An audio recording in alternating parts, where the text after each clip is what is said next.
Welcome to the Overgivers Anonymous podcast. My name is Angela Mondor, also known as the Geeky Girl. In this podcast, we're going to be talking about some amazing things to help you get over overgiving. Hi, and welcome to this episode of the Overgivers Anonymous podcast. My name is Angela Mondor. I'm also known as the Geeky Girl. And today, let's talk about something. Now, I want you to think, what if you're not failing, you're just using the wrong systems? Big time, right? So first of all, thinking about things that aren't working, we typically automatically go to that whole failing piece. So what if you aren't failing? What if you're just using the wrong system for your brain? What if you need something different? Neurodivergent entrepreneurs are constantly told to just be more consistent. But the advice often ignores how our brains are actually working, or the energy levels that we have, or the way that we need to do things. It just doesn't work for us. And hearing it over and over again really feels like we're failing. So let's talk about something different. Let's discuss and explore why traditional productivity methods often backfire for us neurodivergent folks. And let's start talking about how we can design a system that supports your unique energy and the life that you're trying to build.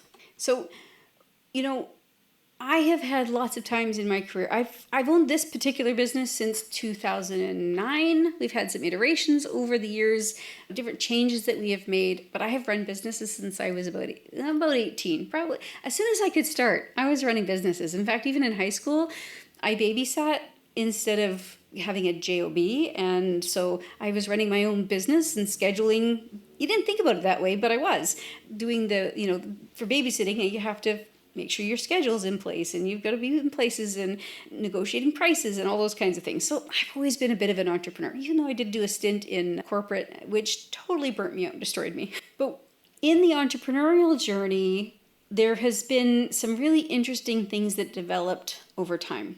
When I was a kid, I didn't realize it was a business. I was just babysitting. I was doing my thing. Then I did some network marketing kind of businesses where there was a system in place and I just needed to follow their system. I gotta tell you, their system did not work for this lady's brain.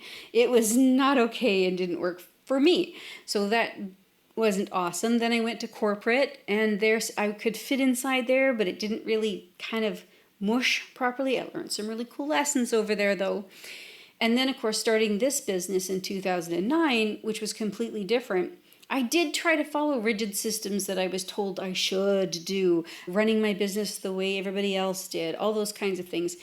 It didn't work for me again. I found I was struggling and I was frustrated. I remember going to bed some nights and saying to my husband, maybe I just need to quit and get a job. Maybe I just need to quit. This is it. I can't make this work. I'm having trouble. And he'd so supportive. I'm so grateful. He would just say to me, you know what, honey, I would rather you not work at all than go get a job, because you're going to be broken just like you were last time. I'm the kind of person who works really, really hard and works until I burn out. And the corporate world will just keep taking and taking and taking until there's nothing left of you to give, and now you're a shell. That's the way that the work industry works for me. So, thankfully, with his support and learning that I needed to change the way I was doing things, allowed me to build a business that is not only successful, but also doesn't burn me out and doesn't leave me completely strapped for things to do. And I actually have a life outside of my business. It's like a miracle. So traditional methods didn't work for me either. So let's talk about what that can look like for you. And yes, I did blame myself for failing. It wasn't me though. Those systems that I tried to use didn't work. So I needed to change things. I need to give myself permission to say, okay, that's not the way that's going to work for me. I have to find another way. And in that process, I realized that there wasn't just one way. There are a multitude of ways to get things done. And so now I love helping people look through and see which ones they want to try, and using different strategies and different momentums throughout the process. So I enjoy finding all the cute little neat things that can be done, and it's different and based on what you need at the time. So I hope you can start to think outside the box of the different ways that you can create your business, and maybe stop using some of those systems that they were never meant for us in the first place. So we can feel As neurodivergent entrepreneurs, sometimes there's this inconsistent focus or there's inconsistent motivation for us.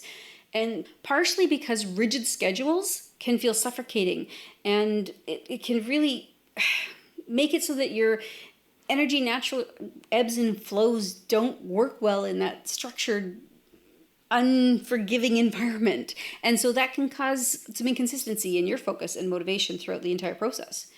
Our executive function can be challenged. Maybe we struggle with executive dysfunction. So traditional productivity hacks are based on executive dysfunction working the way that it's supposed to. And so those traditional productivity hacks actually often ignore the mental labor involved in getting started for us, or in finding the buy-in that we require to get going on those sorts of things. Executive dysfunction is a massive piece towards why some of those traditional things don't work. Masking and self-criticism is something that we have been doing our whole lives, let's be honest. We mask when we feel like we need to hide or we need to change the way we are. We self-criticize. We get these voices in our heads. I call them guilt monsters. And maybe we start to feel broken or lazy because this proven system that everybody else says isn't working for you. So you turn the tables on yourself with the self-criticism and say you're the one at fault, as opposed to saying maybe the system just isn't built for you. Burning out from overstructuring can also cause some problems. Some of us like to be in structure and some of us don't like to be in structure, and some of us like some of it but not all of it. And so when you're forcing yourself into a routine that doesn't align with your brain, that can lead to exhaustion and shutdown. You might be more of an afternoon, evening person than a morning person. And if you try desperately to fit into that 5 a.m. work schedule, it's going to totally destroy your life. Maybe you don't need a 5 a.m. schedule. Maybe you need a 9 a.m. schedule. But because everybody else says that 5 a.m. is what works, you try and try and try, and you feel like you're a failure rather than the system being what's the problem, okay? So let's talk about some actionable tips that you can do to help yourself change your mindset a little bit and to look at the systems that you're currently using and find something that works for you. So first of all, redefine what consistency means for you. Consistency doesn't have to mean doing the same thing every day. But it can mean showing up in a way that's sustainable on a regular basis. So ask yourself, what version of consistency feels doable and kind for me? So consistency doesn't have to be, I'm going to do these 17 things every day. Remember, it can mean showing up on a regular basis. Well, what does that look like to you? Consistency, to me, means being able to get the work done that I need to get done for my clients before I have my next call with them. Consistency doesn't mean that I'm going to do it in a specific way, but I'm going to find those energy pockets to get those things done that need to be done. It also means that I can consistently create content for you.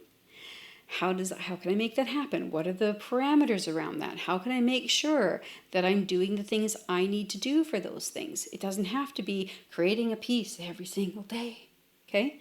Using tools that help me to schedule, to create this content and to repurpose it, all of those things. So it doesn't have to be the same.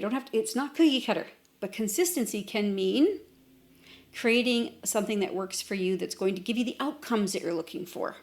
Okay? Build your day around energy, not expectation.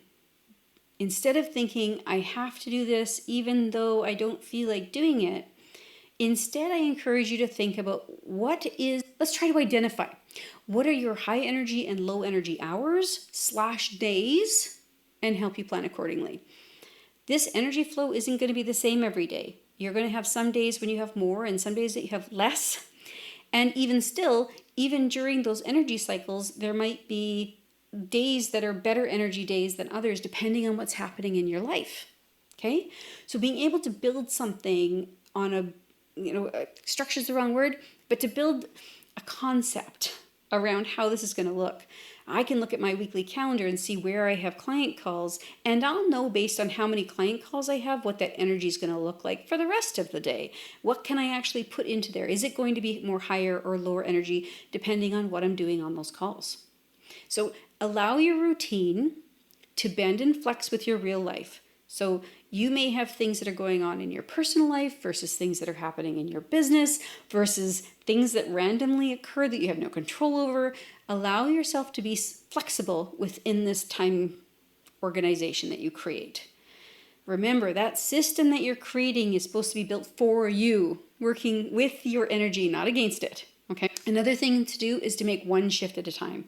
Don't do a complete overhaul. Don't throw everything out and start from scratch, but just choose one area. Maybe it's your morning, or maybe it's working on those blocks of work time that we talked about just now, or maybe it's taking breaks, actually taking time for lunch. One thing at a time, and adapt it so that it can better support you and how you actually function. And know this is always in tweak mode. There's always going to be a need to look and change and constantly revise, revisit, and see what it is that you're going to do differently moving forward, okay? Track how you feel, not what you accomplished.